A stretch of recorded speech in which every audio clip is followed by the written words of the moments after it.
Yo semuanya, jumpa lagi dengan saya Antoni Firdaus dalam satu-satunya podcast by Ikatan Guru Indonesia Kabupaten Oganilir. This is Bejoli, berbagi edukasi, jendela obrolan literasi. Berbagi dan tumbuh bersama untuk bangsa yang penuh asa. Ayo guru, kita bergerak maju dengan hati penuh semangat baru. Sharing and growing kata kita untuk masa depan yang lebih cerah.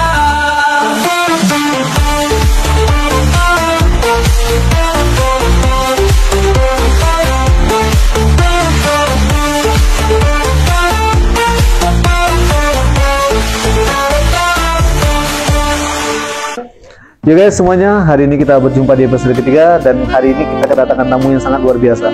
Beliau orangnya masih muda, inspiratif dan tentunya punya wawasan yang sangat luas dan bisa memberikan kita insight bagaimana dunia pendidikan itu seharusnya. Hari ini kita kedatangan Mas Andreas. Ya, ini namanya lumayan susah saya laporin, jadi coba kita tanya aja ke beliau. Beliau nama lengkapnya siapa? Baik, terima kasih Pak Anton. Perkenalkan, nama saya Andreas Afrindo. Saya perwakilan dari Guru Belajar Foundation. Salam kenal semua. Oke, luar biasa. Guru Belajar Foundation ini kalau kita telisik itu adalah salah satu daripada penyelenggara, inisiator dan juga nanti bakal berperan besar dalam penyelenggaraan Temu Pendidik Nusantara 12 di Kabupaten Oganilir.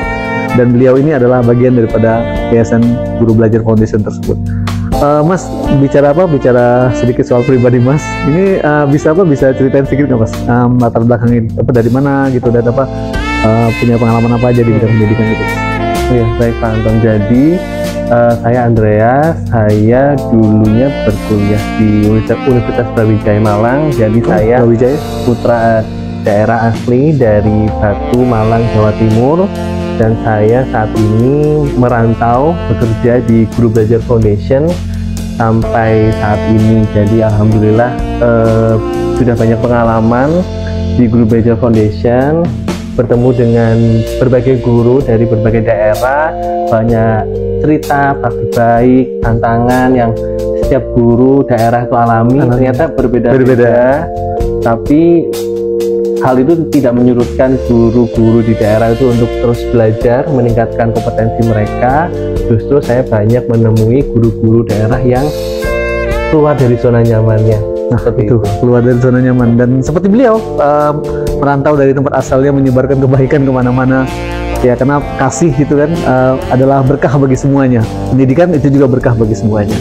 Dan beliau melakukan itu dari satu tempat ke tempat lainnya. Ini bahkan saya baca CV-nya ini Mas, ada pengalaman sampai ke daerah Sumatera Barat, ke kemana-mana gitu ya. Dan luar biasa sekali ya. Ngomong-ngomong, sebagai bagian daripada Yayasan Guru Belajar Foundation, itu mungkin ya ada beberapa di antara viewer kita yang belum terlalu mengenal apa itu YGB, tujuannya apa gitu. Nah, mungkin dalam kesempatan ini Mas Andreas bisa berikan sedikit informasi kepada teman-teman guru sekalian, teman-teman pendidik sekalian tentang apa itu YGB, apa itu Yayasan Guru Belajar Foundation, dan kira-kira sumbangsihnya apa untuk pendidikan Indonesia. Iya Pak Anton, jadi memang Guru Belajar Foundation itu dikenalnya dengan Yayasan Guru Belajar, tapi mungkin kalau kita tarik mundur lagi, nama Yayasan Guru Belajar itu asal mulanya mungkin cukup dikenal adalah namanya Kampus Guru Cikal. Oh, jadi Kampus Guru Cikal itu adalah pelatihan internal di sekolah Cikal dengan jadi kami melatih para guru-guru Cikal untuk bisa meningkatkan kompetensi mereka. Tapi karena melihat banyak praktik baik yang sudah banyak dilakukan di sekolah Cikal, jadi cukup sayang itu kalau disimpan sendiri dengan sekolah Cikal sendiri. Jadi kami menginisiasi untuk menyebarkan praktik baiknya itu ke semua guru yang ada di daerah. Jadi kami bertransformasi nama menjadi Yayasan Guru Belajar.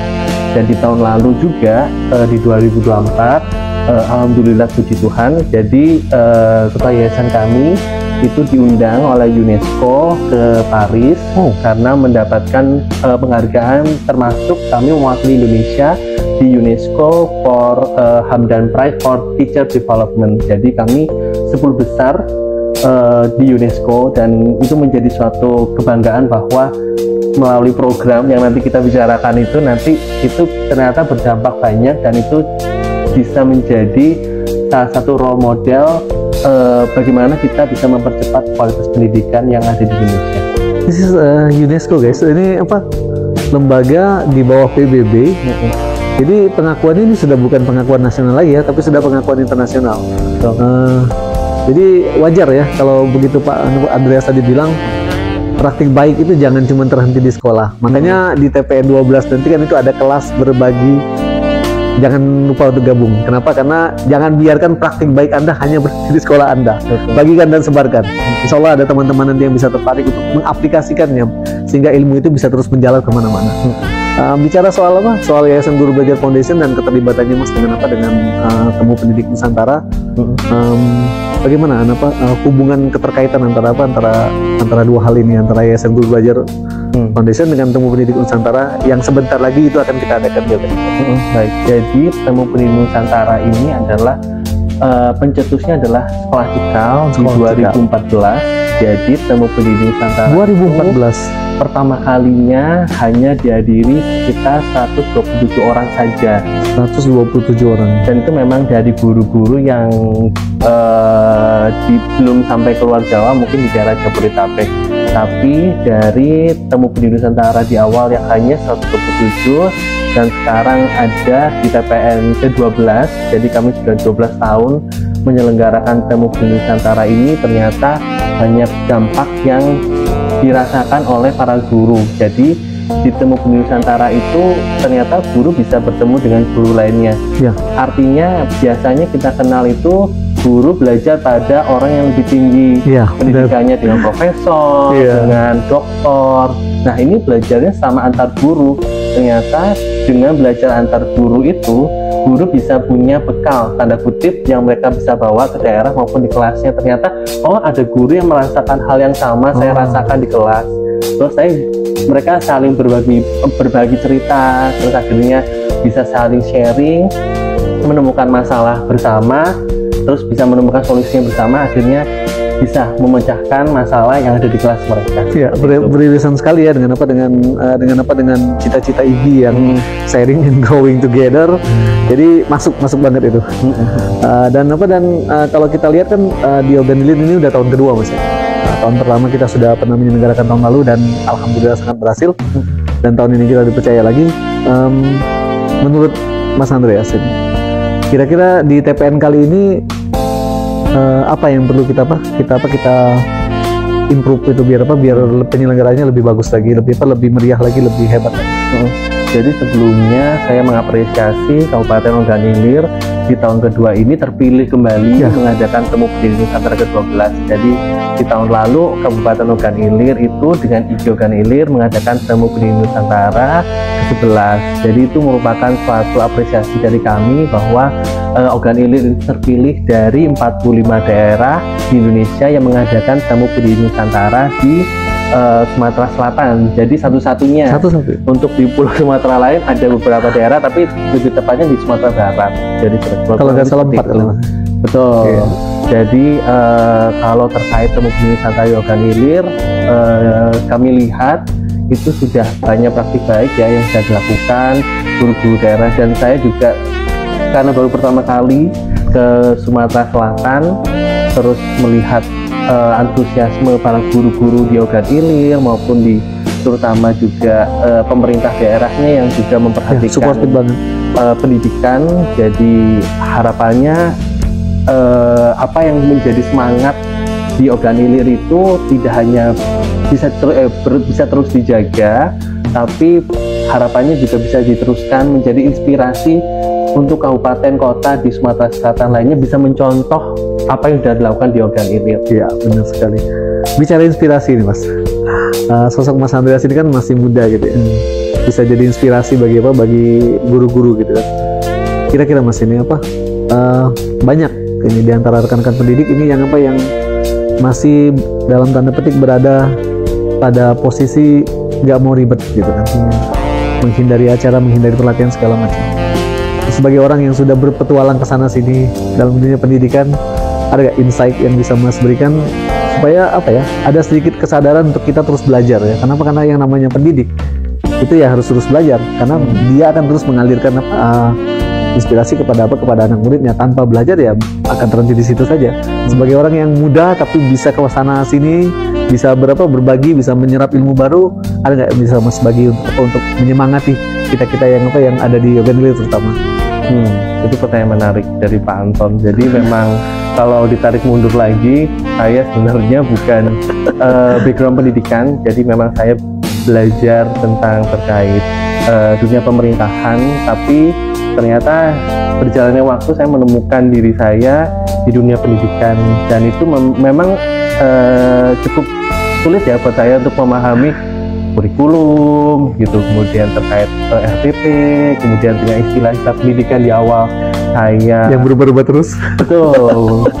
Istilah-istilah di pendidikan yang awalnya saya juga bukan di background di pendidikan, tapi itu sebenarnya tidak menyurutkan semangat saya untuk belajar tentang pendidikan, karena pendidikan itu memang bukan milik satu orang, guru. Benar. Tapi pendidikan itu sebenarnya kita rasakan di setiap hari sebenarnya. Di baik di keluarga, di tempat kerja, itu sebenarnya pendidikan adalah milik semua. Jadi untuk anak muda ataupun orang-orang yang masih berada di zona nyaman, harapannya itu bisa bertemu atau mencari wadah yang bisa mendorong rekan-rekan untuk bisa terus menemukan solusinya. Artinya bertemu dengan pihak-pihak yang bisa membantu memecahkan masalahnya. Jadi seperti salah satunya dengan Ikatan Guru Indonesia sebagai wadah para guru untuk bisa bertemu, berbagi masalah, terus memecahkan masalah bersama. Itu akhirnya kita secara nggak sadar bisa keluar dari zona nyaman itu. Jadi harapannya bisa bertemu, mencari orang-orang yang bisa menyelesaikan solusi kita bersama. Itu mungkin. Dan apa itu pas ya, hari Sabtu ini nanti itu pas. Kenapa? Karena ini adalah event di mana kita bisa bertemu dengan orang-orang yang apa, yang sefrekuensi, betul, dan punya tujuan yang sama, yang otomatis bisa menggerakkan aura positif dalam diri kita. So jangan khawatir ya, jangan takut, jangan ragu, datang nanti ke hari Sabtu, biar kita bisa lihat perkembangan yang luar biasa di antara kita dan berbagi serta berkembang bersama. Baik Mas Andreas, selanjutnya ini yang tidak kalah penting, kita ini sedang dalam masa transisi ya, transisi menuju ke bisa dibilang kalau perubahan kurikulum sebelumnya, tapi perubahan model belajar yang tadinya dari model lama ke sekarang menuju ke pembelajaran deep learning, yang walaupun sebenarnya sudah diterapkan sebelumnya gitu. Terakhir nih Mas, sebagai bagian terakhir dari pembicaraan kita, ada nggak pesan-pesan untuk guru terutama yang masih ada ketakutan gitu dengan perubahan ini? Kira-kira harus bagaimana? Tadi salah satunya sudah disebutkan, sebenarnya solusinya adalah mencari circle yang mendukung. Ada lagi nggak Pak selain itu? Perubahan itu sebenarnya hal yang tidak bisa kita hindari ya. Maksudnya perubahan itu pasti akan tetap dijalani, tetap terjadi. Jadi kembali ke diri kita masing-masing, apakah kita siap dengan perubahan atau justru kita akan tetap berada di tanda kutip masa lalu gitu ya. Jadi kita apakah mau bergerak di masa depan atau mau tetap stay di masa lalu, itu perlu kita refleksikan terlebih dahulu. Kemudian mungkin nanti di acara di hari Sabtu tanggal 19 Juli 2025 di BPMP Sumatera Selatan, itu nanti Bapak Ibu juga bisa bertemu dengan rekan-rekan sejawat para guru yang sefrekuensi, yang ada cerita praktik baik di kelas-kelas itu. Nah, nantinya bisa menjadi inspirasi bagi Bapak Ibu yang hadir nanti di acara tersebut. Nah, selain itu juga di Temu Benih Nusantara itu juga ada cerdas cermat guru yang sangat dinantikan oleh para guru. Jadi kegiatannya sangat seru, dan saya sebagai panitia yang hadir di daerah-daerah yang mengadakan cerdas cermat guru di level 2 maupun di level 3 itu sangat luar biasa bahagia, karena melihat tombol hijau saja guru-guru sudah bahagia karena menemukan tombol hijau luar biasa. Warna hijau di layar itu, guru-guru udah sangat luar biasa bahagia.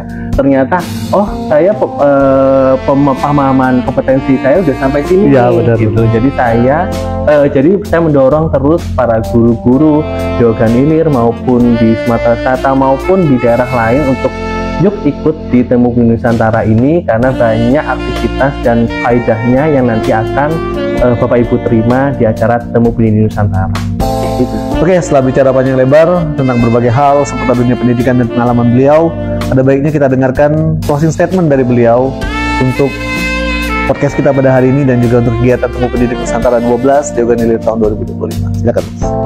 Jadi saya mau mengajak seluruh pendidik yang ada di Ogan Ilir, di kabupaten, kota, maupun di provinsi Sumatera Selatan, ayo datang ke TPN Ogan Ilir tanggal 19 Juli 2025 dan di puncak Temu Pendidik Nusantara tanggal 11 sampai 12 Oktober di Jakarta, tepatnya di Sekolah Cikal Lebak Bulus.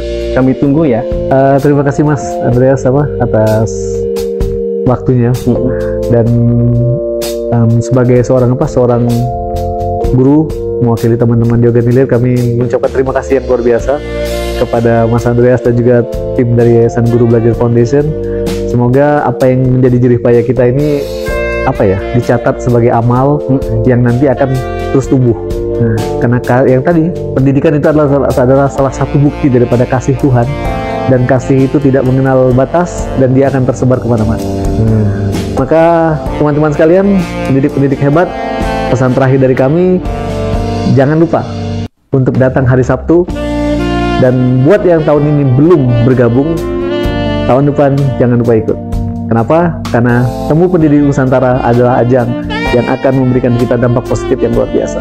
Akhir kata, saya Antoni Firdaus dan juga Mas Andreas, mewakili segenap tim produksi, mengucapkan terima kasih atas perhatiannya dan sampai jumpa di episode selanjutnya. Salam pendidikan.